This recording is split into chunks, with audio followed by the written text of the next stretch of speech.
मैं डॉक्टर चमसुन तिवारी, जूथा बाल संस्कृत महाविद्यालय मझौलिया, पश्चिम चंपारण।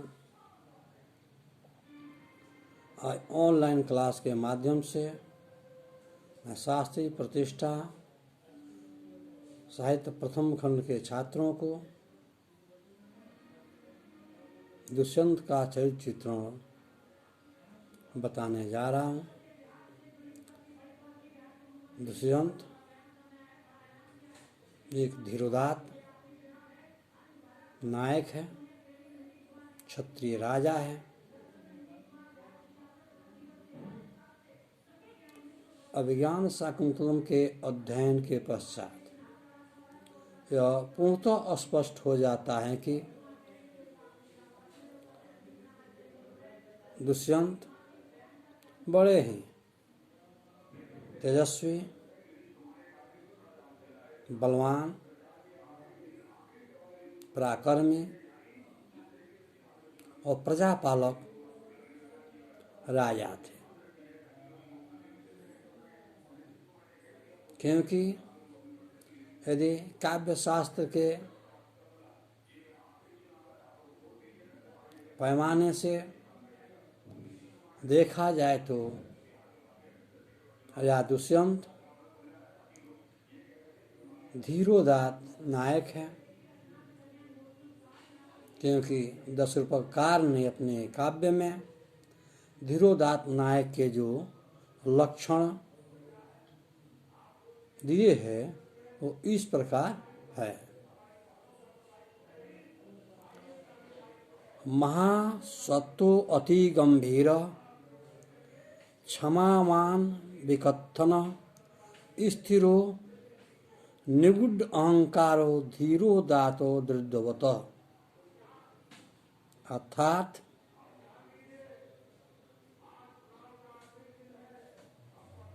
जो बहुत तेजस्वी हो, अत्यंत गंभीर हो, वो सहनशील हो, डिंग हाँकने वाला न हो, जो सदैव स्थिर हो, जिसका अहंकार प्रकट न होता हो और जिसका दृढ़ निश्चय हो, दृढ़ प्रतिज्ञा हो, दृढ़ व्रति हो, ऐसे नायक को धीरोदात्त नायक की संज्ञा दी गई है। तो इस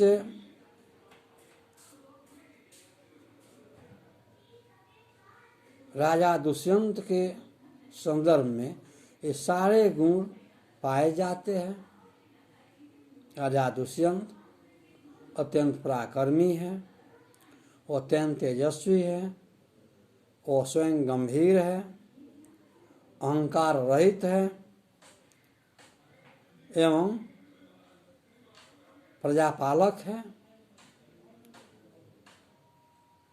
प्रतिज्ञाओं को पालन करने में तत्पर रहते हैं। इस प्रकार इन सब गुणों के आधार पर इन्हें धीरोदात्त नायक कहना समीचीन एवं सटीक है।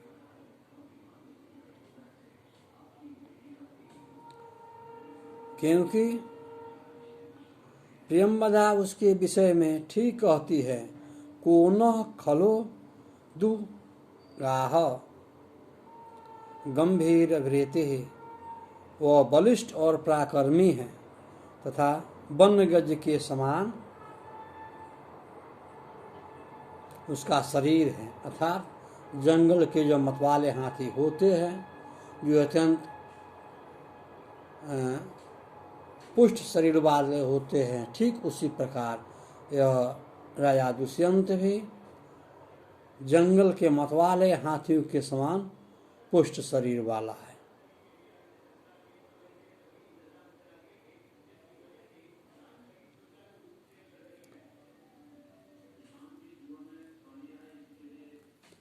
दुष्यंत की भुजाएं नगर की अर्गला के समान लंबी है।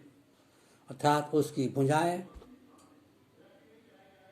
बलयुक्त है एवं नगर के जो प्रकोटों पर जो अर्गलाएं लगाई जाती हैं उसके समान उसकी दुष्यंत की भुजाएं अत्यंत लंबी है।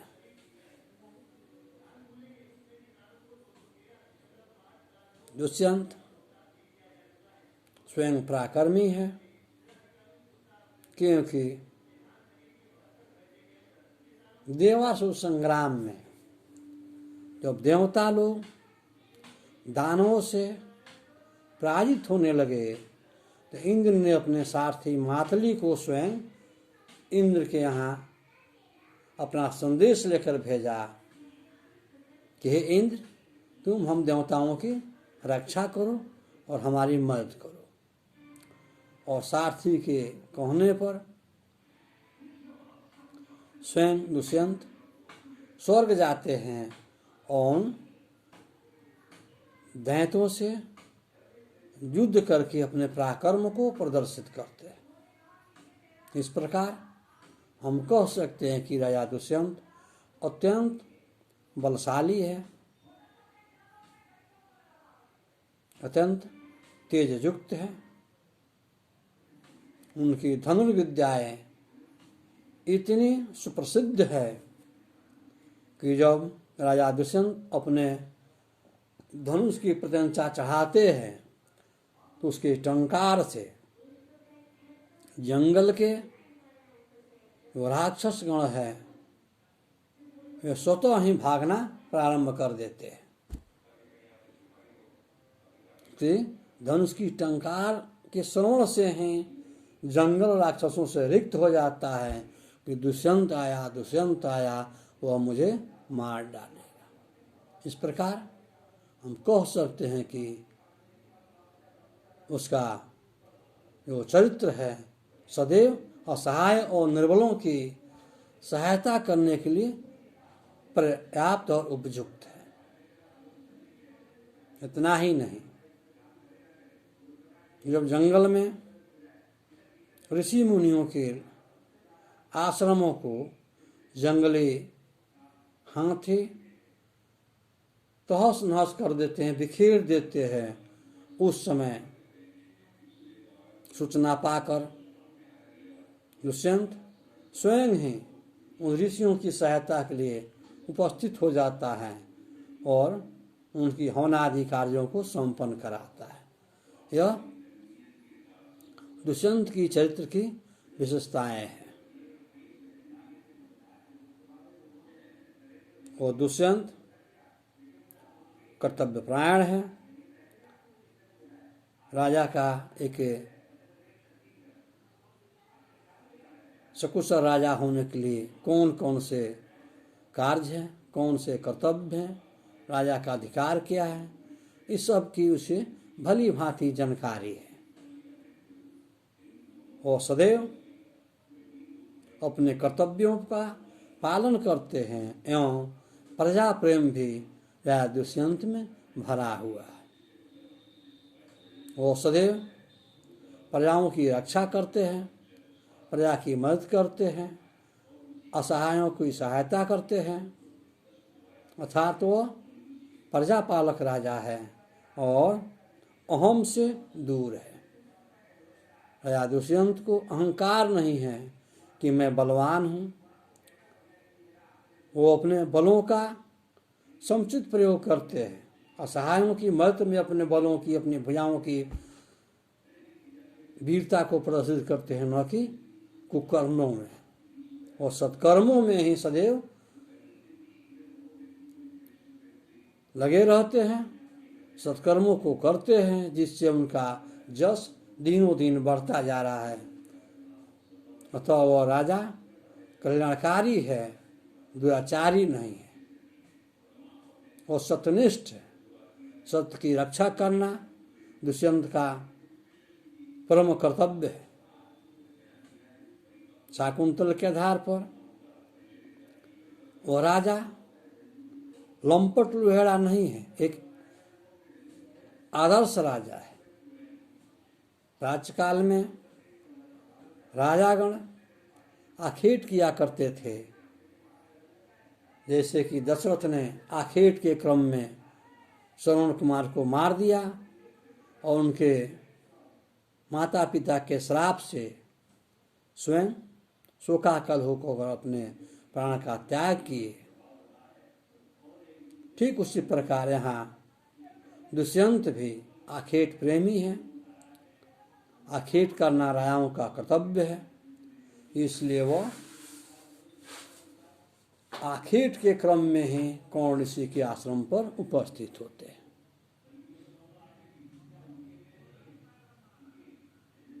आखेट के क्रम में आश्रम में जाते हैं तो शाकुंतल के सौंदर्य को देखकर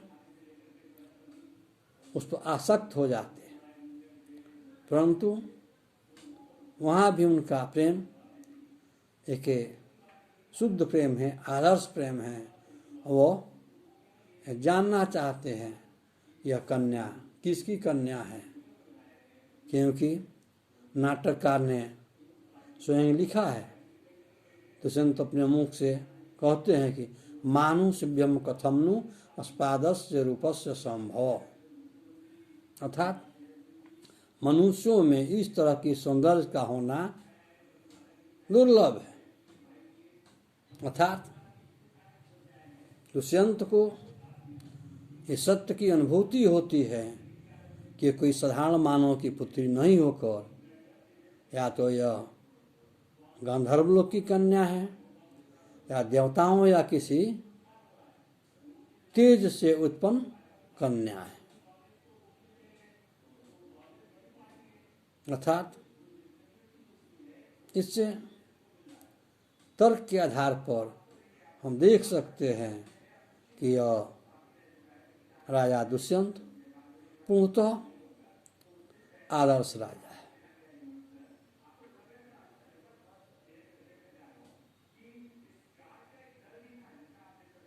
जब दुष्यंत को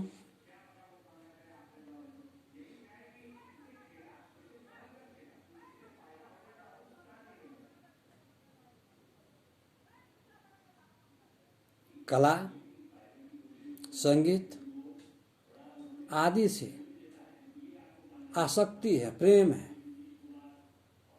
क्योंकि भर्तृहरि ने कहा, भर्तृहरि का वाक्य है, संगीत साहित्य कला विहीन साक्षात पशु पुक्ष विषाणहीन।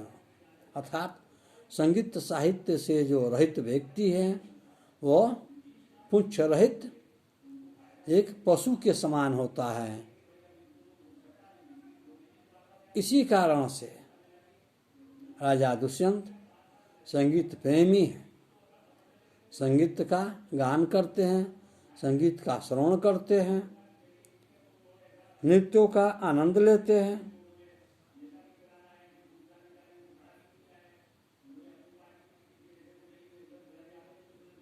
एवं चित्रकला के भी शौकीन है। दुष्यंत चित्रकला का भी अच्छी तरह से जानते परखते हैं और चित्रकारों को पुरस्कृत भी करते हैं।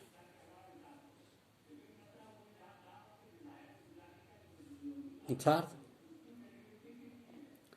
राजा दुष्यंत का चरित्र अत्यंत ही स्वच्छ एवं उज्ज्वल है। जब राजा करोड़ों के जब राजा दुर्वासा के श्राप के प्रभाव से शकुंतला को विस्मृत कर जाते हैं, याद न कर पाते हैं, फिर भी उनकी अंतरात्मा में शकुंतला के प्रति प्रेम है। वो प्रजाओं से, प्रजा के समक्ष अपने इस गांधर्व विवाह को प्रदर्शित करना नहीं चाहते हैं। राजा दुष्यंत एक चरित्रवान राजा है, उज्ज्वल चरित्र के राजा हैं, स्वच्छ छवि के राजा हैं, इसलिए प्रजा के समक्ष अपने गांधर्व विवाह या प्रेम को छिपाते हैं। इसी कारण वे शकुंतला को सहज रूप से स्वीकार नहीं कर पाते। परंतु जो ही आकाश से आकाशवाणी होती है एवं शकुंतला के दिए गए अभिज्ञान अंगूठी प्रस्तुत की जाती है, राजा दुष्यंत सहज में उसे स्वीकार कर लेते हैं। यह राजा दुष्यंत की चरित्र की प्रधानता है कि वे सत्य को नकार नहीं सकते,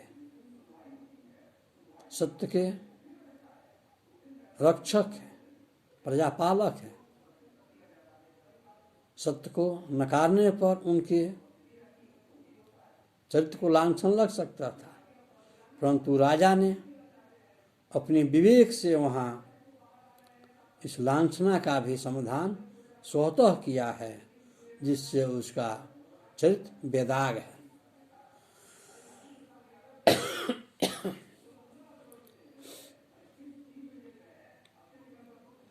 दुष्यंत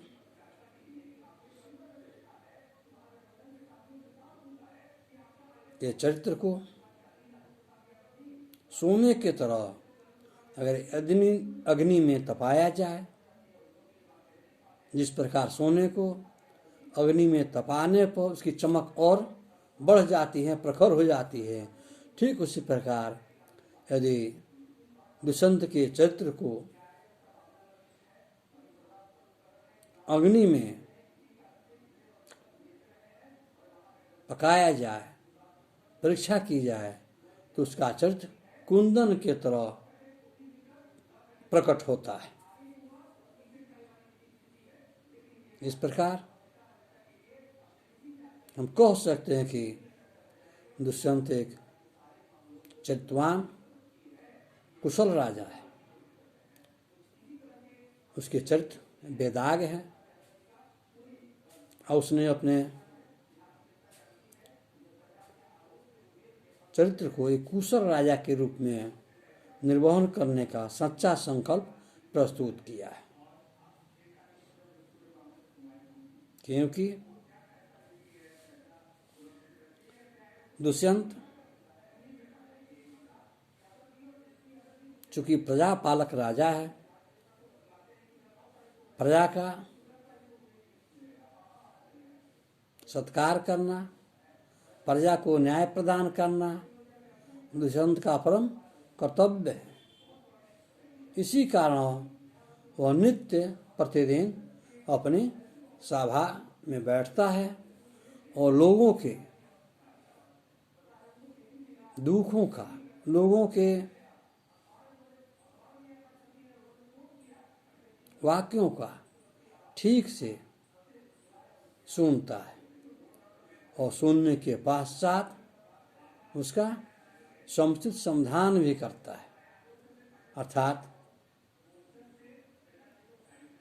राजा दुष्यंत का चरित्र एक कुशल न्यायपालिका के समान है, क्योंकि न्यायपालन में राजा स्वयं पक्षपात रहित है। वो किसी का पक्षपात, किसी के फेवर में अपने न्याय को प्रकट नहीं करता है।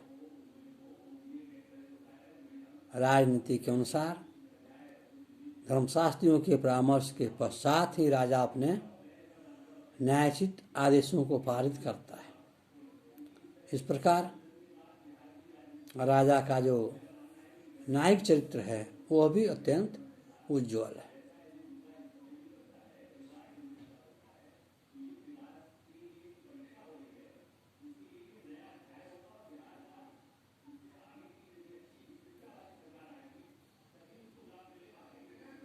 क्योंकि इसे शाकुंतल नाटक में नाटककार कवि कुलगुरु कालिदास स्वयं ही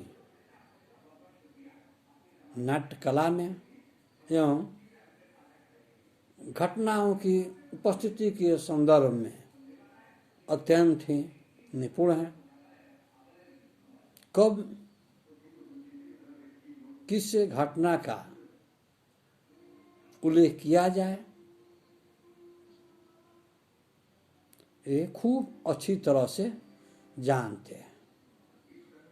इस शाकुंतल नाटक में जो राजा दुष्यंत के चरित्र का चित्रण कालिदास ने किया है वो अत्यंत ही सराहनीय, प्रशंसनीय एवं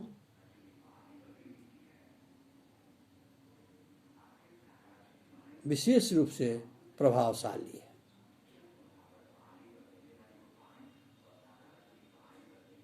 जयतु संस्कृतम, जयतु भारत।